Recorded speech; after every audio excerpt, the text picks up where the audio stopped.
Welcome to my YouTube channel guys. आज मी Chhatrapati Shivaji Maharaj art festival दादरला पूर्ण मग बघा.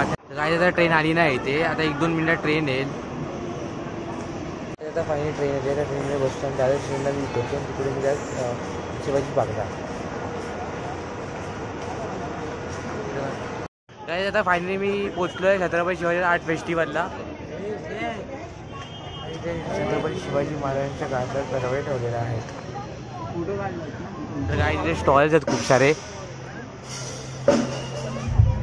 तुम्हाला पाहिजे तर बघा. काय तिथे ही ताई मस्त गाणं गाते.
आता फिरून झालंय. मी आता जातो होरीमाळमध्ये.